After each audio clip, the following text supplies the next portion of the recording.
네, 2023년 1월 30일 이정훈입니다. 숭어가 뛰니까 망둥어도 뛴다라는 말이 있죠.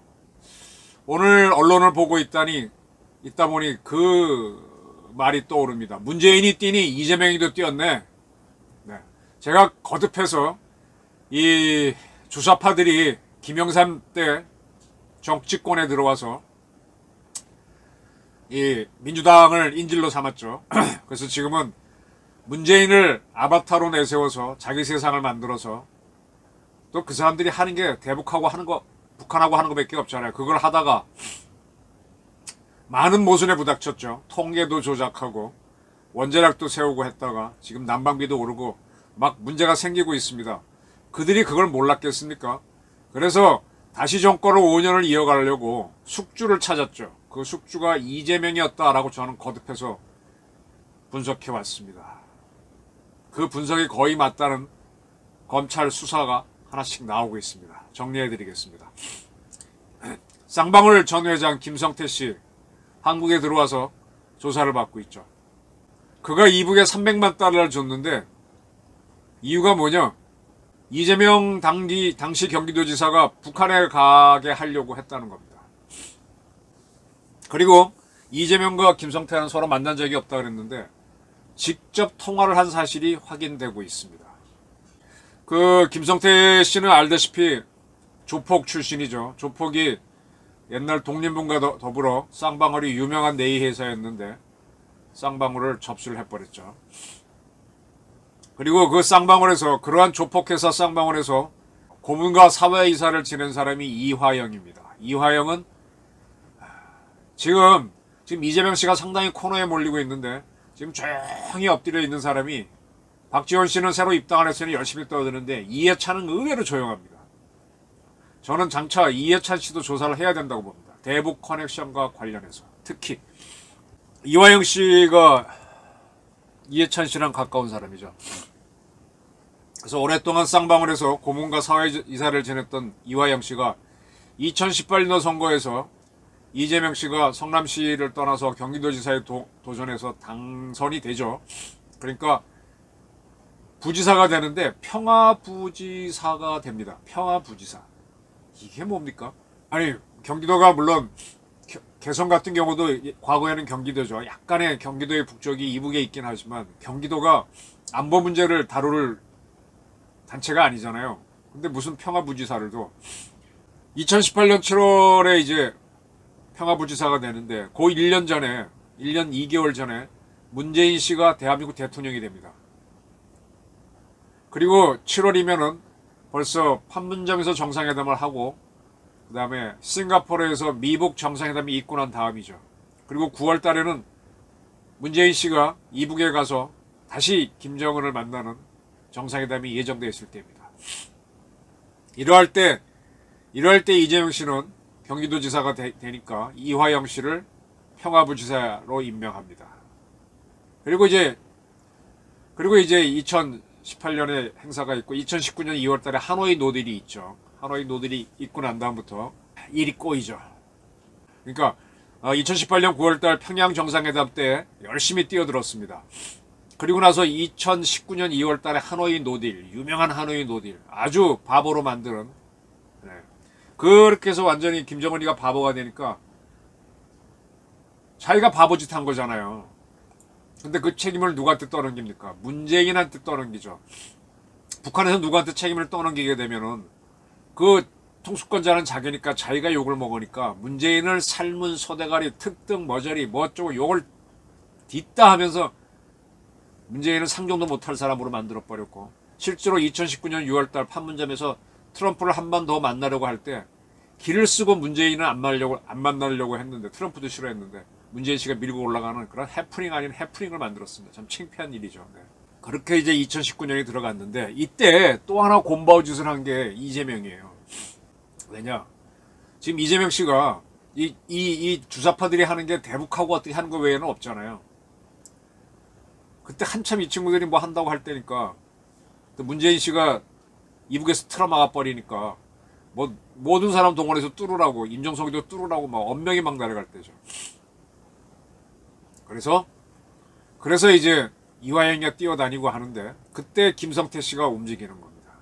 근데 이제 스마트팜이 뭔가 하면은 우리 유리온실 가보면은 흙 없이 수경재배로 작물 키우잖아요. 그것도 이렇게 계단처럼 해가지고 아주, 그리고 아주 적은 딱 필요한 물만 주고 양분만 줘서 키우는 스마트팜, 그런 걸 아주, 이건 컴퓨터가 들어간 고급 기술인데 이런 기술을 주겠다라고 이화영 씨가 하죠. 그런데 북한은 좋죠. 거기는 뭐 비료 쓰면은 비 오면 다 쓸려 내려가고 뭐 이것저것 안 되는데 유리온실 안에서 아주 좋은 음식거리 만들면 참 좋죠. 스마트팜 팩토리 첨단 과학으로 하는 거니까 컴퓨터 기술도 탐나고. 그러니까 이제 뭘 내놔라 돈을 요구하니까 줘야 되는데, 그때 경기도에서 하는 문제가 북한이 이제 미사일과 핵실험을 했기 때문에 대북 제재에 걸리잖아요. 그래서 경기도의회에서는 지원이 안 되니까 김성태 씨가 300만 달러를 대납해 주는 겁니다. 북한이 내주는 겁니다. 그렇게 해서 나중에 이제 북한하고 사업이 열리면은 북한 사업권을 독점한다, 그런 거죠. 근데 이런 거를 왜 통일부도 있고 누구도 있는데 왜 이재명이 하고 김성태가 이렇게 짝짝꿍하고 가죠? 참 웃기는 겁니다. 그러면 이거는 뇌물로 준 건데 삼자 뇌물죄로 볼 수 있죠. 이렇게 되니까 2019년 5월달, 이미 그때 북한은 뭐 문재인 욕하고 있을 텐데 이 쌍방울이 북한에서 광물을 갖고 올 수 있다라고 하면서 그 계열사 나로스 주가가 폭등했죠. 북한에서 광물 가지고 오는 거는요, 제가 한 2000년부터 취재했습니다. 광업진흥공사 사장도 관심 있어갖고 저도 꽤나 쳐다봤는데, 그때 북한에서 석탄 싣고 화물열차가 내려오면 그게 통일이다 그랬고 열심히 해봤는데 그때도 안 되고 영원히 안 되는 겁니다. 그때 저 같은 사람들도 혹해가지고 정주영 회장도 한동안 거기에 빠져 있었죠. 그러다가 현대도 딱 돌아서고 이거 뻥이다, 북한 못 갖고 온다는 거 다 알았잖아요. 주사파들은 뒤늦게 거기에 매달리는 겁니다. 사실 정주영 씨나 그 전에 있었던 뭐 부풍 사건 때 같은 사람들도 다 이북에 뇌물 줬어요. 근데 그때는 그걸 처벌 잘 안 했습니다. 당연한 걸로 봤습니다. 대우도 했었고. 근데 그 사람들이 다 철수하고 나서 엘리트들은 알아챘죠. 이제 2류 3류들이 이거 해본다고 주사파가 할 수 있는 게 이거밖에 없잖아요. 그러니까 이제 3류 기업인 쌍방을 조폭이 인수한데 끌어들여갖고 북한에 투자, 뭐 돈 주자, 뭐 회사를 가고 또 이재명 끌고 들어가면서 이재명은 이거 대통령 된다니까 말려 들어가는 겁니다. 이렇게 했다가 죽도 밥도 안 되고 다 끝나는 거죠.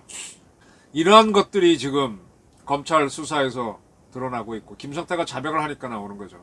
그 다음에 김성태는 이재명 씨와 통화를 했다라고 밝히고 있고, 그러면서 슬슬 자기가 살기 위해서 불기 시작하면서 제2의 유동규가 돼갈 겁니다. 그럼 나중에 어쩌고 저쩌고 하게 되면 내가 다 했다 그러면은 이재명 씨는 바지 도지 사고 내가 실세냐, 이런 얘기 김성태가 하겠네요.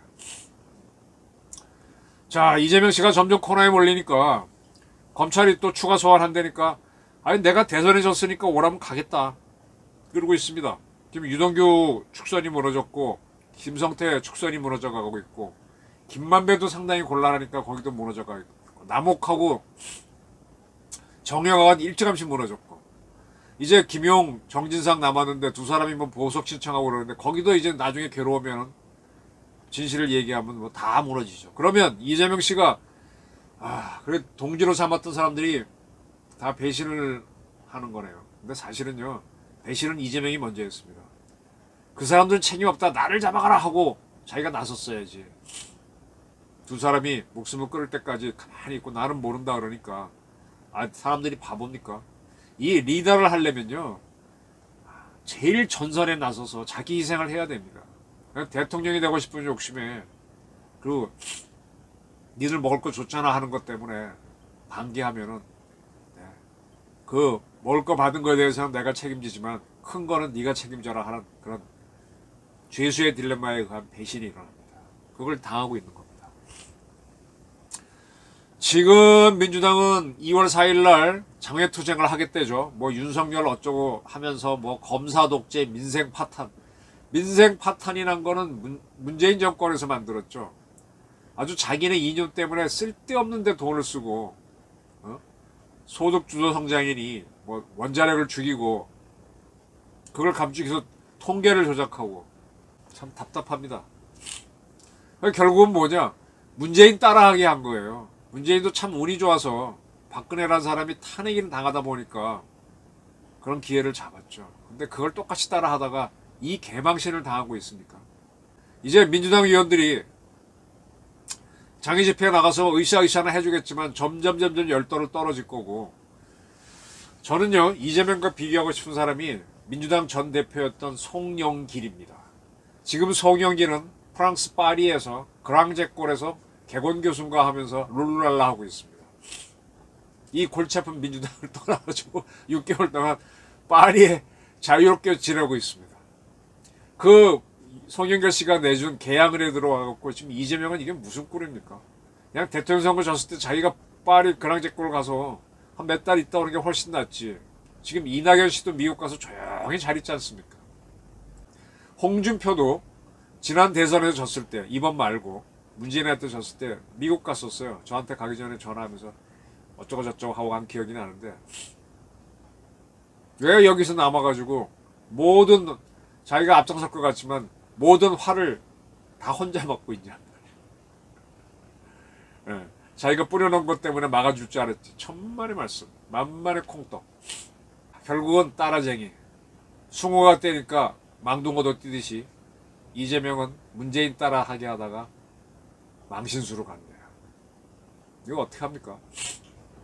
이제 장애 집회 열리고 하는데 뭐 좌파 단체는 같이 안 하겠다고 일단 발표는 했습니다만 모르겠습니다. 좌파 단체도 신이 안 나죠. 지금 이재명 씨가 하고 싶었던 거는 경기도에도 북한의 지량이 떨어지는 하나의 루트를 만들고 싶었던 거겠죠. 본인은 아니라고 하지만 그게 그런 모양입니다. 민노총이 지금 그런 짓을 해왔던 거, 청와대가 그랬던 것 같기도 하고. 그렇게 뭘 모르고 대통령 꿈을 꾸니 참 대한민국도 한 번 속지 두 번 속겠습니까? 망둥어와 숭어로 오늘 설명을 마치겠습니다. 그리고 김성태한테 또다시 배신당하고 있는 이재명. 근데 그는 올해니까 검찰에 가겠다.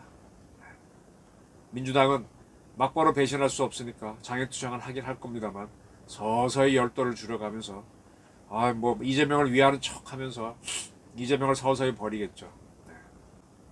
깨구리 삶기가 시작됐습니다. 저희 판단이었습니다.